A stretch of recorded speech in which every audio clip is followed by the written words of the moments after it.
It was, how did you get the ride in the Oscar and how did you meet Briggs Cunningham? Oh yes, I had a call from the States, and it was Briggs Cunningham, I think. And I said, would I like to go to the States to race at Sebring? Well, of course, I hadn't been to the States by then.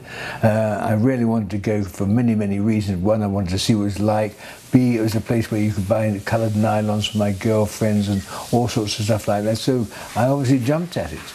And the next thing I know is I'm on a plane, which took quite a long time in those days, and flew over, I think probably via New York, I think, and which was a 14-hour crossing, and then down, of course, to Florida, out to the extraordinary place at Sebring.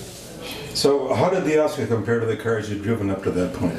Oh, the Oscar, I think, is one of the most beautiful cars to handle. I mean, it's a car you can throw it into a Christie, a broadside, and so on. I mean, really, I really can't think of any bad side of it. It's a really nice car to drive. Your first impressions of the U.S.? Oh, I was very, very taken with the US because, of course, there was no rationing. I've been used to rationing and all that sort of stuff. Here, anything was available. Americans are easy to meet, nice people. You get along with them, And the circuit was pretty tatty, I must admit. It was an old aerodrome, and the surface and the way of the road wasn't that easy to see. But having said that, it was quite an interesting, quite demanding circuit. What about Bill Lloyd? Bill Lloyd, of course, I didn't know. Bill Lloyd, I think, was Briggs Cunningham's nephew, I think, and we got along really well. I can't remember now who drove for how long, but I'm sure we probably would have gone for however long the tank would go for, actually. But you were up against the C4Rs, 4 Lancia D24s. How did you gauge your prospects before the race?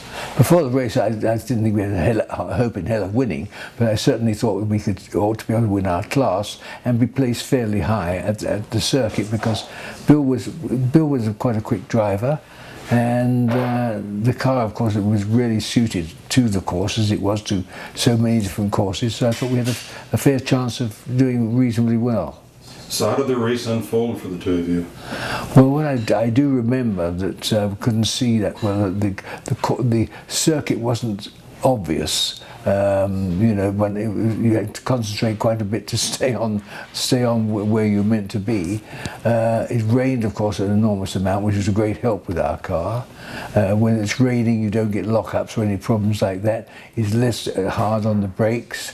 From the driving point of view, a car like the Oscar was so good that I could so manoeuvrable that it was relatively easy. What do you think outdid the big cars? Any idea? Well, the big cars have been at Sebring. Yeah. Oh, frankly, I think the big cars, they could get up to quite a high speed and then have to brake hard to come down from their speed. And I think that they had straight away had brake problems because it was quite a difficult circuit on brakes. And you also had brake problems. We had brake problems as well, but it affected us less because we weren't doing the maximum speeds that they were. We were getting up there quite quickly, but we weren't doing anything like the speeds of, say, a 4.9 Ferrari. But you didn't just win, you were 5 laps ahead. How could that be? As you may well ask, I have honestly no idea. I think the reason it happened, frankly, was the conditions were so poor and the visibility was so low that if you worried about rain, which I didn't, I mean, I genuinely enjoyed rain because other people hated it so much, and I think I was able to drive faster in the bad conditions than say Briggs and other people like that with their fast cars were. So, do you remember what you were thinking in the 11th hour? I'm sure I would have been thinking in the 11th hour, hold on. But everything, actually, as far as I remember, I think everything was okay with oil pressure, all these sort of things, and the car had been behaving particularly well, so I wasn't particularly worried. What was the best and the worst about the Oscar? The worst thing about the Oscar, I suppose, really in that race certainly was the brakes, because the brakes really weren't that good. The best thing about the Oscar, of course, is a perfect balance. You go into a corner and you drive it, and you could give it a bit of a tweak, and the back end will brake, and you could handle the car that well. It's a really driver's friend, you know, very friendly. You now own a Oscar, which says a great deal about your feelings about the cars. Does that go all the way back to Sebring? Oh yeah, very much. I mean, I'm very lucky because I happen to have the only desmodromic valve Oscar there is in the world, or ever was, designed by Maserati, and I think it was about 54 when Mercedes came out with it, and I think he thought, my gosh, it's a great idea, and he developed this, which of course I didn't think I had that at Sebring. In fact, I'm sure I didn't. So the big question is, how much were you paid to drive? Expenses. Oh, really? Oh yes. I mean, I was a professional driver, and I think probably Briggs gave me a present, yeah. But it was not. That wasn't high on the agenda. So Sebring in '54, you win in the little Oscar. 14 months later, you made your epic drive in the 300 SLR. Any way to compare these two drives and how your career progressed so quickly? Well, I think the comparison you can get is that they were both cars that were easy to drive, responsive to the throttle, and in those days, of course, mediocre brakes, because don't forget, only Jaguar had disc brakes because they weren't allowed to be on anybody else's car, so that brought in another problem.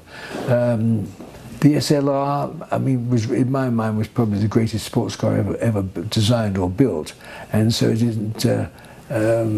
didn't have disc brakes, but otherwise the car had enormous middle range power. You could steer them, both of them, not just one, on the throttle a lot, so you could really race them. Quite easy cars to race. And your sort of your lasting memory of Oscar and Sebring, how would you wrap it up? I'd say Sebring a pretty crappy circuit, actually. Oscar, I would say, is probably one of the nicest cars that I ever raced.